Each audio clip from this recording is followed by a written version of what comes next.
Hi, there's been a lot of questions lately in the press and floating around out there about Al-Qaeda. Is it still in power? Is it still working? What's involved right now with Al-Qaeda? So I'd like to do is just briefly go through it with you. A lot of people say Al-Qaeda died when bin Laden died. And to some extent, I think that did put a problem for Al-Qaeda. But Al-Qaeda grew so much bigger than when bin Laden was running it. And he was just the tutelar head at that point anyhow.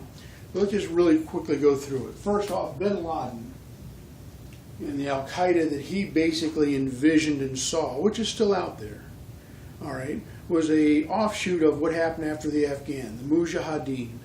After the Afghanistans fought off the Russians, they came up with the Al-Qaeda, which is the base. And this was basically a group of terrorists, Islamic terrorists. They came off and said that they wanted to do certain things against not only the United States, but against the other Islamic states out there that were they considered too moderate. One of those, by the way, was Saudi Arabia. So one of the first things that Saudi Arabia did was they said that bin Laden was no longer one of their citizens. And that was one of the first things that they did out there as far as making bin Laden stand by himself. And at that point, bin Laden had to move around a bit. In the end, he ended up back in Afghanistan where he planned the 9/11. But before that, he had planned other things too. Probably the key thing to look at on Al-Qaeda, the main Al-Qaeda, the base, okay, was that they were known for their long-term planning.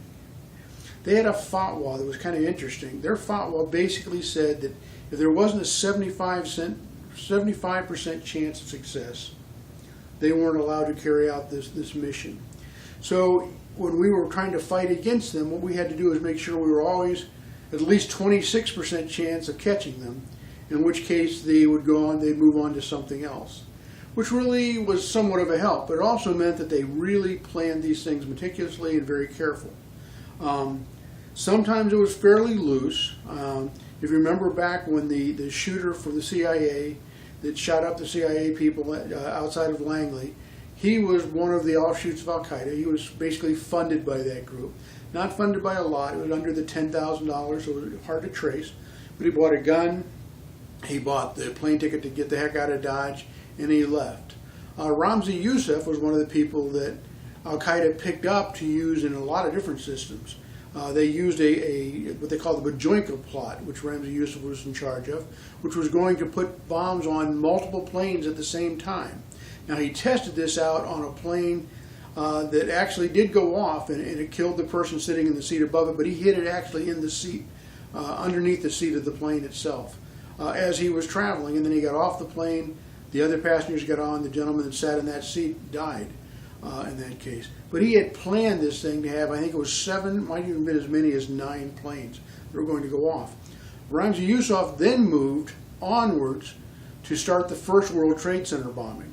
And that was fairly successful, but he was the one that planned that operation. And then he left, of course, for overseas into the Mideast to hide out until we caught him and brought him back. But still, that was part of that Al-Qaeda runaround.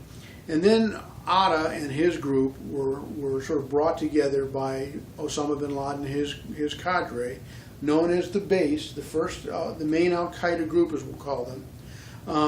And they are the ones that started the 9/11 plot.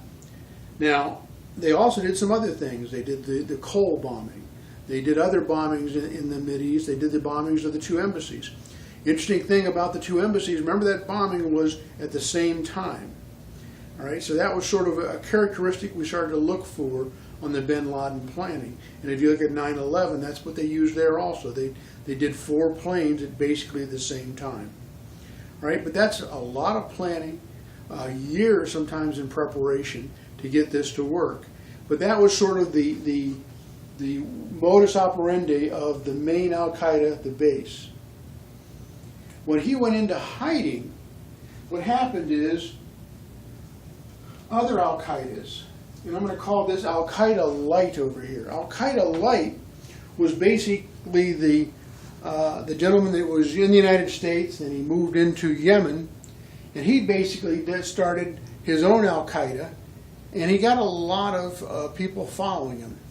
the main Al-Qaeda actually didn't get along too well with them in the beginning because he was usurping some of the power from this guy, plus he had a different way of looking at the terrorism routine. Bin Laden was still into the long-term planning. Let's get it right. Let's make it a big, huge system or attack that goes down.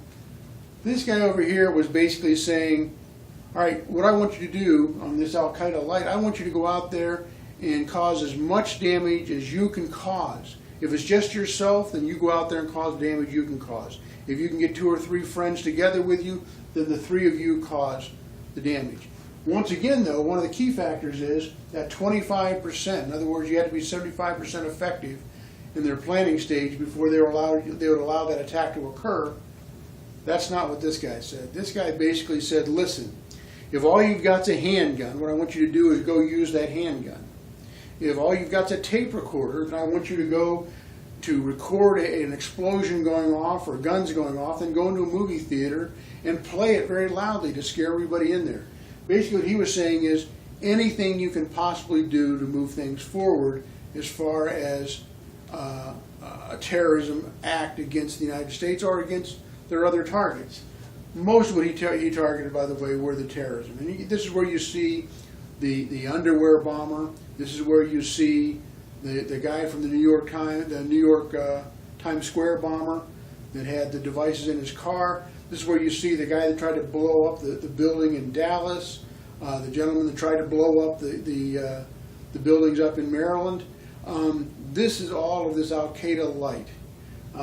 Basically, anything you guys can do, go do it. By the way, he also was a religious leader. So he did his own fatwa, or religious decree, that said you guys can go do this. Al-Qaeda light held on to a lot of that fatwa power. And remember, part of their fatwa, and they actually have a manual out that said this, you have to be 75% effective, or 75% chance of being effective before they'll let you go. Over here, he's basically saying any of you can do it.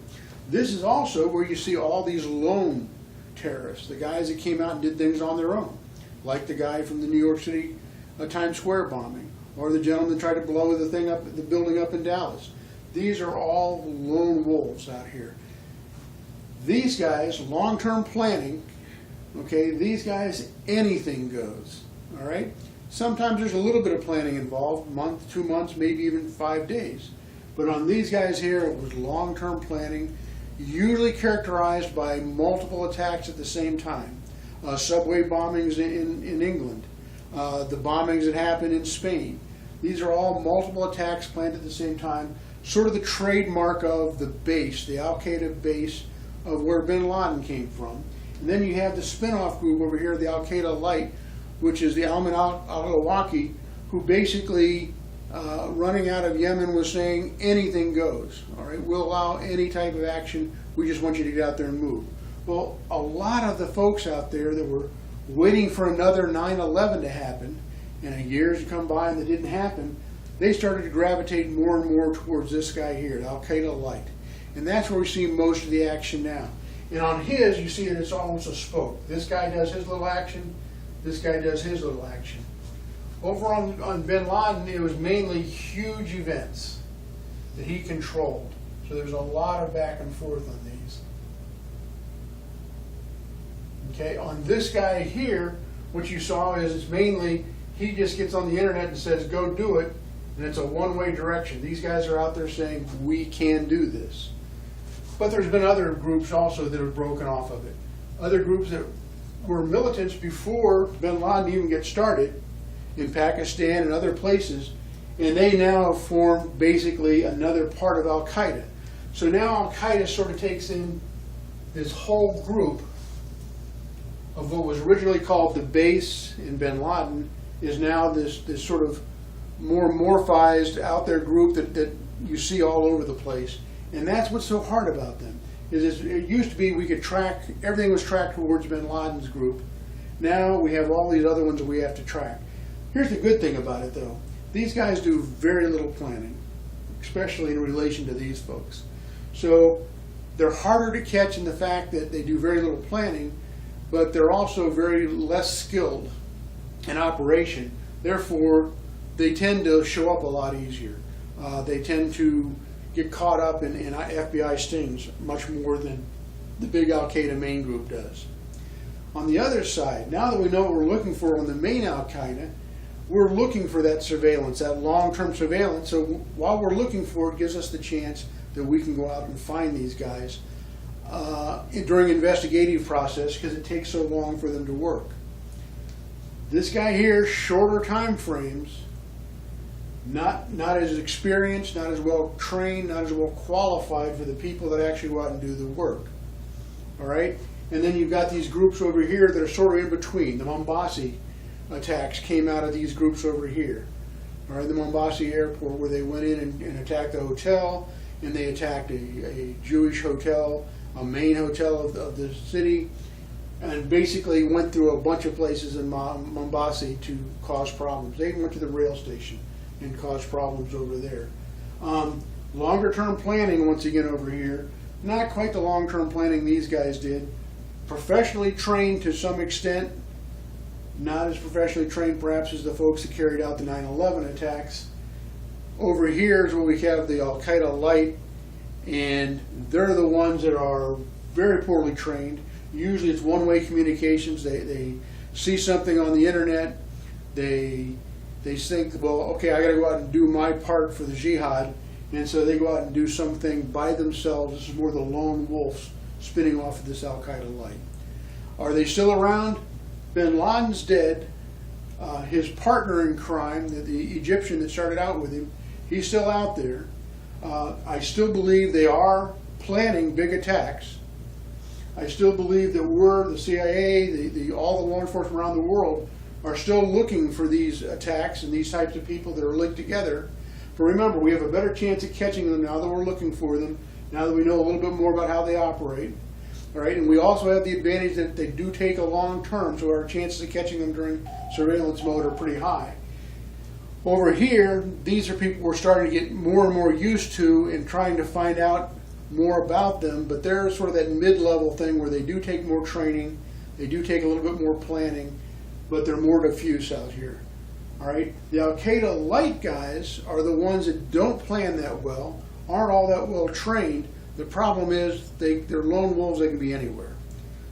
The nice thing about them is that they're so poorly trained that most of the time we have caught them prior to them actually doing an event. There have been some exceptions. The New York Times Square bombing, that could have gone off. I mean, the guy made a mistake in the end, but we did not catch him prior to him actually getting his device on the ground and ready to go. I hope that answers a lot of the questions. Thank you.